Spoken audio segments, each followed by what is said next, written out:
വില്യാപ്പള്ളി ടൗണിൽ വെച്ച ആർ.ജെ.ഡി പ്രവർത്തകന് വെട്ടേറ്റു. ആർ.ജെ.ഡി Villiappally panchayat joint secretary Manakkal Thazhakkuni എം.ടി.കെ സുരേഷിനാണ് വെട്ടേറ്റത്. തിങ്കൾ വൈകിട്ട് 6 മണിയോടെയാണ് സംഭവം. ആക്രമിച്ച പ്രതിയെ നാട്ടുകാർ തിരിച്ചറിഞ്ഞിട്ടുണ്ട്. ലാലു എന്ന ശ്യാംലാലാണ് വെട്ടിയത്. ഇയാൾക്കായി പോലീസ് അന്വേഷണം ആരംഭിച്ചു. ഞാനിന്ന് വില്യാപ്പള്ളി ടൗണിൽ പുറത്തൂർ റോഡിലേക്ക് വരുമ്പോൾ ഞാൻ രണ്ട് സുഹൃത്തുക്കൾ 2-3 നാളായിട്ട് ഇങ്ങനെ സംസാരിച്ചുകൊണ്ടിരിക്കുക ജോലീൻ്റെ കാര്യം.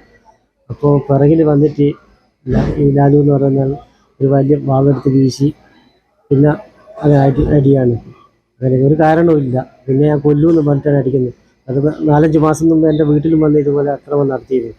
അന്ന് നമ്മൾ പോലീസ് സ്റ്റേഷനിൽ തന്നെ കംപ്ലൈൻറ്റ് കൊടുത്തതാണ്. മാസങ്ങൾക്ക് മുൻപ് ആർ.ജെ.ഡി യുവജന സംഘടനയുടെ വില്യാപ്പള്ളി കുളത്തൂരിലെ പഠന ക്യാമ്പിലെ വേദി തീയിട്ട് നശിപ്പിച്ച സംഭവത്തിൽ ലാലു എന്ന ശ്യാംലാലിനെതിരെ സുരേഷ് പരാതി നൽകിയിരുന്നു. കേസിൽ ഇയാളെ അറസ്റ്റ് ചെയ്തിരുന്നില്ല. സംഭവത്തിൽ ആർ.ജെ.ഡി സമരമുഖത്താണ്. CPM അനുഭാവിയാണ് ശ്യാംലാൽ എന്ന് പറയപ്പെടുന്നു. പരിക്കേറ്റ സുരേഷിനെ വടകര ജില്ലാ ആശുപത്രിയിൽ പ്രവേശിപ്പിച്ചു.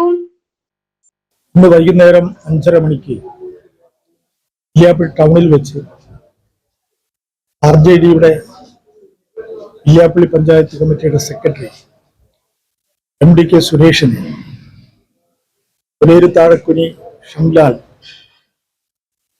ലാൽ എന്ന് വിളിക്കുന്ന ഷംലാൽ വലിയൊരു വടിവാള് കൊണ്ട് വെട്ടി കൊല്ലാൻ ശ്രമിച്ച ഒരു സംഭവമാണ് നടന്നിട്ടുള്ളത്.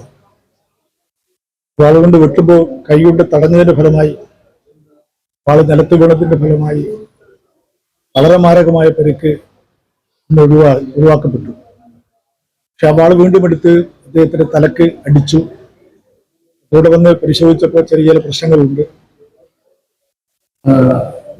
യഥാർത്ഥത്തിൽ കഴിഞ്ഞ മാസങ്ങൾക്ക് മുമ്പ് യുവജനതയുടെയും വിദ്യാർത്ഥി ജനതയുടെയും വില്യാപ്പള്ളി പഞ്ചായത്ത് ക്യാമ്പ് നടക്കുന്നു.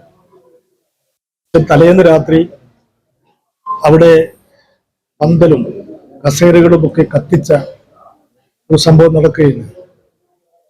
അതിൽ കൃത്യമായും പ്രതിയാണെന്ന് എല്ലാവർക്കും ബോധ്യപ്പെട്ട ആളാണ് ഈ ലാൽ. പോലീസുകാർ പോലീസ് സ്റ്റേഷൻ മാർച്ചടക്കം ആർ.ജെ.ഡിയുടെ ആളുകൾ നടത്തിയപ്പോൾ വ്യക്തമായി തെളിവുകൾ തരാമെങ്കിൽ പ്രതി അറസ്റ്റ് ചെയ്യാമെന്ന് പറഞ്ഞിട്ട് കൃത്യമായി തെളിവ് കൊടുക്കുകയും ഈ പ്രതിയുടെ വീട് കാണിച്ചു കൊടുക്കുകയും ചെയ്തിട്ടും പോലീസ് അറസ്റ്റ് ചെയ്തില്ല.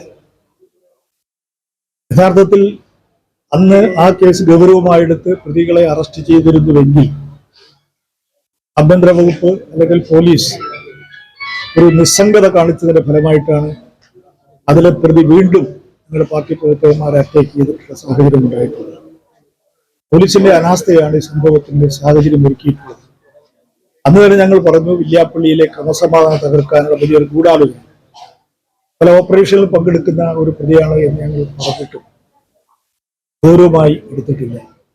അവിടെ ഇടതുപക്ഷ ജനാധിപത്യ മുന്നണി അടക്കം ഇതിനെ ഗൗരവമായി എടുക്കണമെന്ന് ആവശ്യപ്പെട്ടിട്ടും അതുപോലെ പല സംരംഭങ്ങൾ തുറന്നിട്ടും പോലീസ് ഗൗരവമായി എടുക്കാത്തതിന്റെ പ്രതിഫലനമാണിത്. ഇന്ന് സംഭവം നടന്നപ്പോൾ വില്യാപ്പള്ളി ടൗണിൽ ആർ.ജെ.ഡിയുടെ ആഭിമുഖ്യത്തിൽ പ്രകടനം നടന്നു, പ്രതിഷേധ പ്രകടനം നടന്നു, റോഡ് ബ്ലോക്ക് ചെയ്തു, ഉപരോധം ഏർപ്പെടുത്തി. അപ്പോൾ പോലീസ് ഉദ്യോഗസ്ഥന്മാർ വന്നിട്ട് പറഞ്ഞു ഇന്ന് രാത്രി തന്നെ പ്രതിയെ അറസ്റ്റ് ചെയ്യും എന്ന് ഉറപ്പ് നൽകിയതാണ്. പക്ഷെ ഇതേവരെ അറസ്റ്റ് ചെയ്തിട്ടില്ല. അടിയന്തരമായും പ്രതിയെ അറസ്റ്റ് ചെയ്തുകൊണ്ടാണ്. വില്യാപ്പള്ളി നേരത്തെ വർഷങ്ങൾക്ക് പല സംഭവങ്ങളും ഉണ്ടായിട്ടുണ്ട്. അവിടുത്തെ ക്രമസമാധാനം തകർക്കാനുള്ള വർഗീയമായ യുവജനമുണ്ടാക്കാനുള്ള ശ്രമങ്ങൾ ഇത്തരത്തിലെ ക്രിമിനലുകൾ നടത്തിയിട്ടുണ്ട്. അതുകൊണ്ട് ഈ ക്രിമിനൽ വൽക്കരണം അടിയന്തരമായി അവസാനിപ്പിക്കാനും പ്രതിയെ ഉടനെ അറസ്റ്റ് ചെയ്യാനും ആവശ്യമായ നടപടി പോലീസ് ഉദ്യോഗസ്ഥന്മാരുടെ ഭാഗത്തുണ്ടാകണം എന്നാണ് അഭ്യർത്ഥന. അല്ലെങ്കിൽ ഞങ്ങൾ പുതിയ സമരമുഖവുമായി മുന്നോട്ട് വരും എന്ന മുന്നറിയിപ്പ് കൂടി നൽകാൻ ആഗ്രഹിക്കുന്നു. ഇതുപോലെ നല്ല സുന്ദരിയായിരിക്കണം. അപ്പോ കല്യാണ പെണ്ണോ? അത് ചിറ്റപ്പന്റെ ഇഷ്ടം. ഇത് മതിയോ? ചിറ്റപ്പ. പാർക്കോ ഗോൾഡൻ ഡയമണ്ട്സ്.